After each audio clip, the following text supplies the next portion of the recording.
Hello everyone, फिर से स्वागत है आपका केडी क्लासेस में। और आज मैं आपके लिए लेके आया हूँ एक और इम्पोर्टेंट टॉपिक फोर्थ चैप्टर का, that is capacitance of A spherical that is conductor.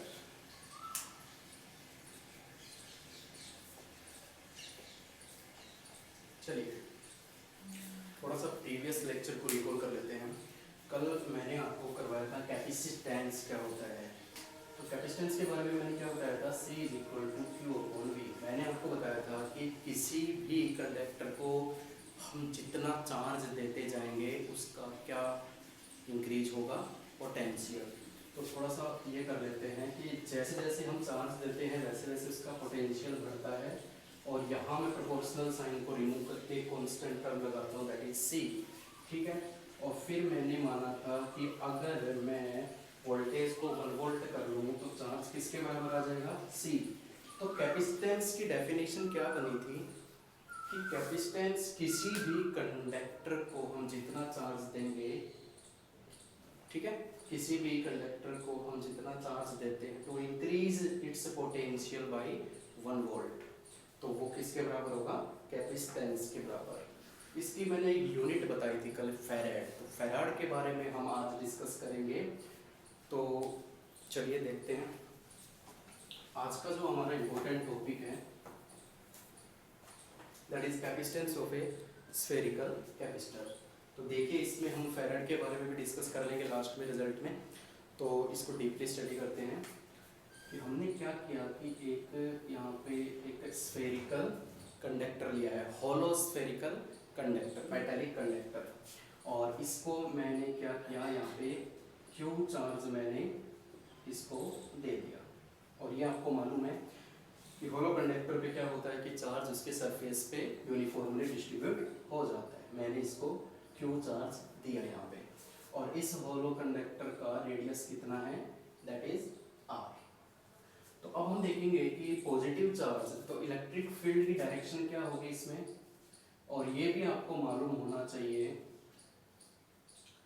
कि ये रिमेंबर, याद रखना हमेशा, प्रीवियस लेक्चर्स में मैंने ये करवाया है, थर्ड यूनिट में हमने पढ़ा भी है कि all the electric field lines are perpendicular to the surface of a conductor, hollow conductor.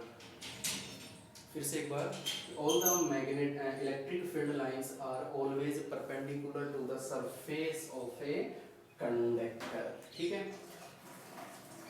अब हम देखेंगे क्या कि इस सरफेस पर पोटेंशियल कितना आया। तो कितना पोटेंशियल, देखो कैपेसिटेंस हम यहाँ पे फाइंड आउट करना चाहते हैं। कैपेसिटेंस का फॉर्मूला हम कल डिस्कस कर चुके हैं यहाँ पे। अब हमें फाइंड आउट करना है कि इस चार्ज की वजह से इस सरफेस पर, होलो कंडक्टर के सरफेस पे कितना पोटेंशियल अप्लाई होगा। तो पोटेंशियल भी हम थर्ड यूनिट में पढ़ चुके हैं, 1/4 pi epsilon Q upon R। ये देखिए, that is first unit, is second. तो पोटेंशियल के बारे में थोड़ा सा मैं यहाँ पे और ज्यादा डीपली डिस्कस करता हूँ। देखिए बच्चों, अगर एक पॉइंट है यहाँ पर, तो यहाँ पर जो पोटेंशियल होगी और एक पॉइंट इसके सरफेस पे है, जो कि ये पॉइंट चार्ज मैंने माने है सरफेस के ऊपर है, यहाँ पर जो पोटेंशियल होगी और यहाँ पर जो पोटेंशियल होगी, क्या दोनों सेम होगी? बिल्कुल नहीं, क्योंकि सरफेस के ऊपर ये जो पोटेंशियल हमने निकाली है, ये कैसी पोटेंशियल है बच्चों, मैक्सिमम पोटेंशियल। ठीक है। जैसे जैसे हम दूर जाते जाएंगे वैसे वैसे पोटेंशियल कम होता जाएगा। क्यों? साफ तौर पे देख सकते हो कि वोल्टेज जो पोटेंशियल होती है वो इनवर्सली वेरी करती है डिस्टेंस के साथ साथ। तो सेंटर से हम जितनी दूर जाएंगे वैसे वैसे क्या होती जाएगी, पोटेंशियल कम होती जाएगी। और जैसे जैसे हम नजदीक आते जाएंगे पोटेंशियल मैक्सिमम होता चला जाएगा। अब मान लीजिए ये एक होलो स्फेरिकल कंडक्टर हमने लिया है, अगर एक पॉइंट अंदर रख दूं मैं, point inside the hollow spherical conductor, तो क्या पोटेंशियल पे कोई असर पड़ेगा? क्या और ज्यादा हो जाएगी? जैसा कि मैंने बताया कि डिस्टेंस कम होने के साथ साथ ये भी नहीं दिखता। तो यहाँ पर पोटेंशियल कितनी होगी? तो देखिए, जितनी पोटेंशियल सरफेस के ऊपर है मैक्सिमम, उतनी ही पोटेंशियल अंदर किसी भी पॉइंट पर होगी। क्यों? क्वेश्चन ये बनता है। रीजन दीजिए। तो रीजन बिल्कुल सिंपल है कि हमें मालूम है कि inside the conductor electric field क्या होती है बच्चों? जीरो।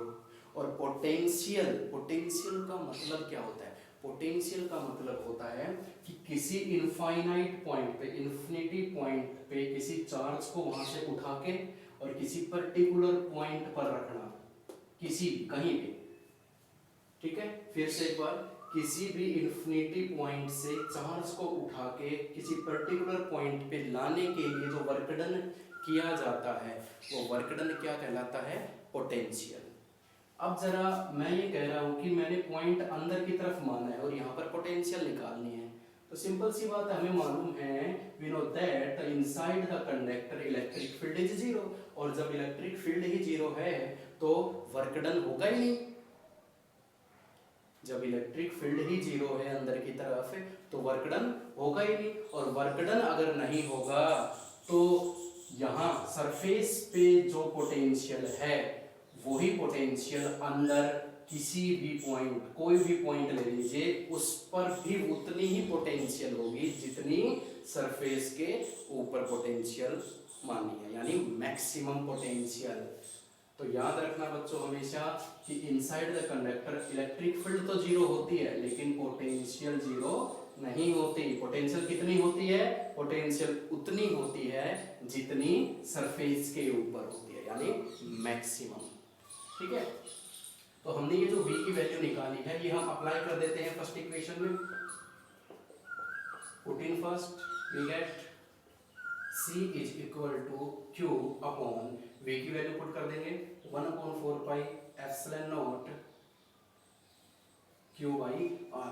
तो जब इसको मॉडिफाई करोगे आप, जब इसको सोल्व करोगे तो C की वैल्यू क्या निकल के आती है? 4 पाई epsilon not into R। It's most important result. यहाँ से आपको क्या देखने को मिल रहा है कि जो कैपेसिटेंस होता है वो डिपेंड किसके ऊपर कर रहा है? रेडियस के ऊपर। और रेडियस का सीधा सीधा मतलब क्या होता है? किसी भी चीज का रेडियस, रेडियस को अगर मैं बढ़ाऊंगा तो उसका साइज बढ़ जाएगा, यानी रेडियस बिलोंग करता है size of a conductor, size of a material, कोई भी हो। ठीक है, तो हम डायरेक्टली वे में इसको ऐसे बोल सकते हैं कि capacitance totally depend on the size of conductor. जैसे जैसे साइज बढ़ेगा वैसे वैसे उसका कैपेसिटेंस भी बढ़ता चला जाएगा। मैंने कल भी बताया था इसके बारे में कि कैपेसिटेंस डिपेंड करता है साइज के ऊपर। एक छोटा कंडक्टर हमने लिया था, एक बड़ा कंडक्टर हमने लिया था, तो ज़्यादा चार्ज स्टोर करने की क्षमता किसमें थी? जिसका साइज हमने बढ़ा लिया था। और यहाँ पे वो प्रूव हो चुका है कि capacitance depend on the size of spherical capacitor या कंडक्टर।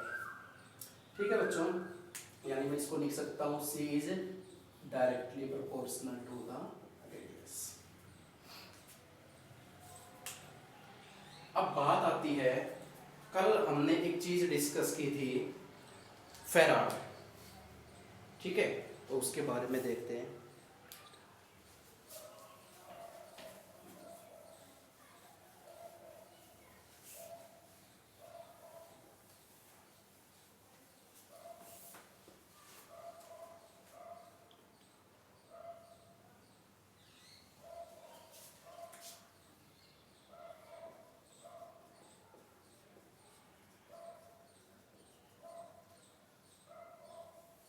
इसके बारे में मैंने बताया था। आज इस फेराड के बारे में और ज़्यादा डीपली हम स्टडी करेंगे इस लेक्चर में कि फेराड को बोला जाता है कि it is the biggest unit of capacitance. इससे बड़ी कोई यूनिट नहीं होती, बहुत बड़ी यूनिट होती है। इस चीज़ को हम प्रूव करेंगे कि किस तरीके से farad is the biggest unit of capacitance. तो सबसे पहले देखिए कि कल मैंने करवाया था C का फॉर्मूला क्या होता है बच्चों, ये। और आज मैं डिफाइन करवा रहा हूँ कि डिफाइन वन फेराड क्या होगा।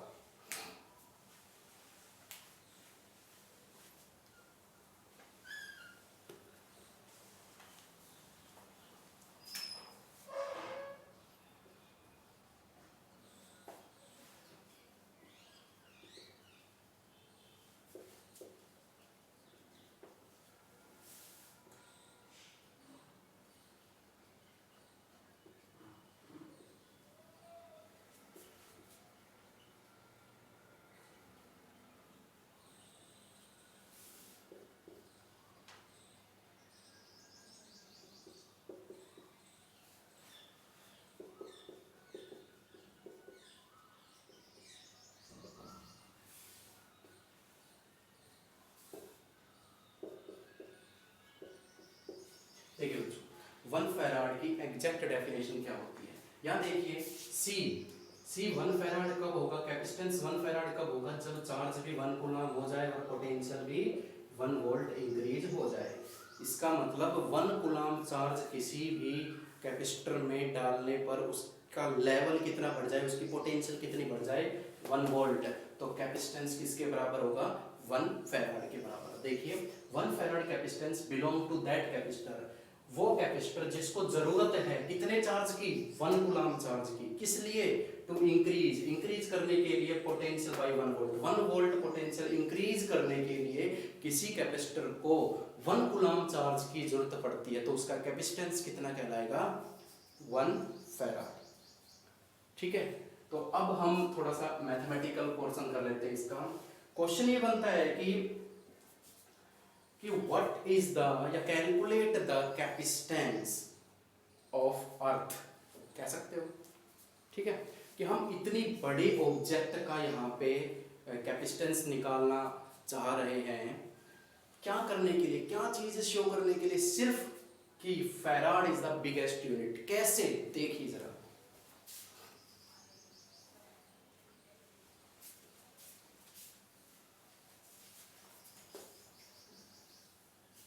एक चीज और बताना चाहूंगा यहाँ पे, और बहुत ही इंपॉर्टेंट चीज है वो, कि फैराड, चलिए वो बाद में डिस्कस करते हैं, पहले इसके बारे में देखते हैं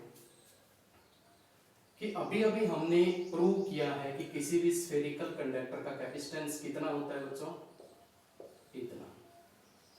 तो अगर मैं बात करूं यहां पर अर्थ के लिए,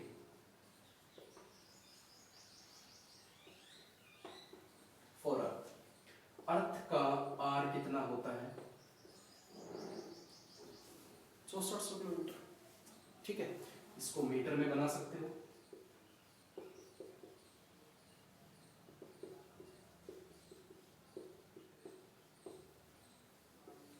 सिंपल कैलकुलेशन। तो कैपेसिटेंस निकालिए, आपको मालूम होगा कि 1/4πε0 की वैल्यू कितनी होती है, 9 × 10⁻⁹ और यहाँ पे हमें किसकी वैल्यू चाहिए, 4πε0। तो इसको रेसिप्रोकल करूंगा तो ये भी रेसिप्रोकल हो जाएगा, तो सी की वैल्यू क्या आएगी, 9 × 10⁻⁹ और इनटू आर कितना है, 64 × 10⁵। तो जब हम इसको सोल्व करते हैं तो किस तरीके से इसका सॉल्यूशन आता है, देखिए।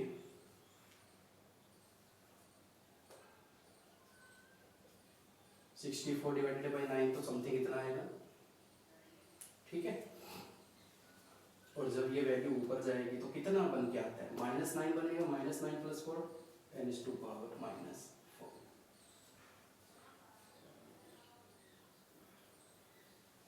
सोचो जरा, 1 फैराड की हम बात कर रहे थे, तो 1 फैराड बड़ा या 7.1 × 10⁻⁴ फैराड बड़ा, -4 आ रहा है यहाँ पे, और वो हम बात कर रहे हैं 1 फैराड की यहाँ पे। तो obviously 1 farad is much larger than this capacitance. अब सोचिए, हमने अर्थ एक ऐसा कंडक्टर माना जाता है जिसका रेडियस देखो 6400 किलोमीटर, बहुत ज्यादा होता है, कि अर्थ जैसे स्फेरिकल बॉडी का कैपेसिटेंस भी 1 फैराड से बहुत कम आया है। इसका मतलब 1 फैराड प्राप्त करने के लिए तो बहुत ही ज्यादा बड़ी ऑब्जेक्ट लेना पड़ेगा हमें, दैट इज इम्पॉसिबल। एक तरीके से इम्पॉसिबल ही है प्रैक्टिकल फॉर्म में। ठीक है बच्चों, तो 1 farad is the largest unit. तो हम हमेशा यूज करते हैं कुछ प्रैक्टिकल यूनिट्स की, जो कि वो आपकी टेक्स्ट बुक वगैरह में मिलेंगी।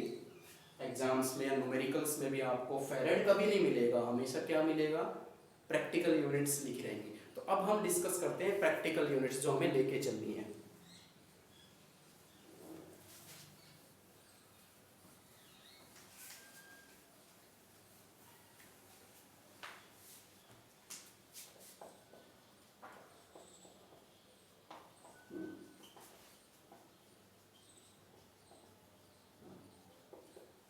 पहली होती है इसमें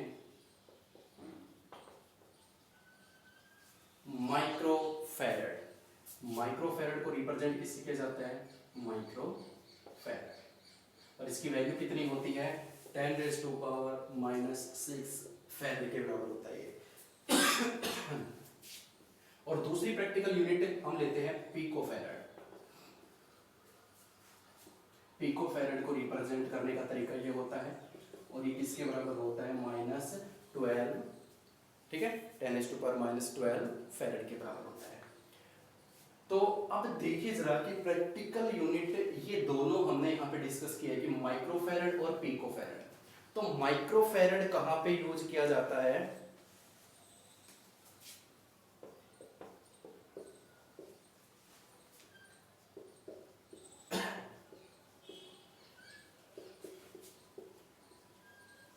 वेरी इंपॉर्टेंट, और पीको फैराड कहाँ यूज किया जाता है,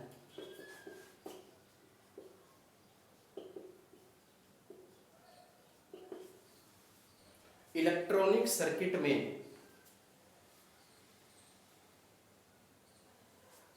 थोड़ा सा ये मिसअंडरस्टैंडिंग होगी, इलेक्ट्रिक यहाँ पे देखिए बच्चों, इलेक्ट्रिकल सर्किट आएगा और ये इलेक्ट्रॉनिक सर्किट आएगा। डिफरेंस क्या है कि माइक्रोफैरड को हम यूज करते हैं इलेक्ट्रिकल सर्किट में, जैसे घर में फैन हो गया, फैन में लगा होता है कैपेसिटर, आपने देखा होगा, ठीक है, फैन हो गया, या आपका कोई इलेक्ट्रिकल पंप हो गया, मोटर वगैरह हो गई, जिसमें भी इस चीज का यूज होता है कैपेसिटर का। तो इलेक्ट्रिकल सर्किट, उसमें हम कौन सी कैपेसिटर की प्रैक्टिकल यूनिट यूज करते हैं, माइक्रोफैरड के अंदर लेके चलते हैं। और पिकोफैरड हम यूज करते हैं, जैसे आपका कंप्यूटर हो गया, आपका ट्रांजिस्टर हो गया, ठीक है, इन जैसी चीजों में हम कैपेसिटेंस की और छोटी यूनिट का यूज करते हैं, दैट इज पिकोफैरड। तो these are all about the practical units of capacitance, ठीक है। Farad is the biggest unit and practical units microfarad and picofarad, and microfarad is used in the electrical circuit and picofarad is used in the electronic circuit, ठीक है बच्चों। और capacitance depend किसके ऊपर किया था, साइज ऑफ ए कंडक्टर। तो ये था आपका स्फेरिकल कंडक्टर का कैपेसिटेंस, कैपेसिटेंस की कुछ एक यूनिट्स के बारे में मैंने यहाँ पे डिस्कस किया। तो आई होप समझ में आया होगा डिस्कस करना। Thank you so much.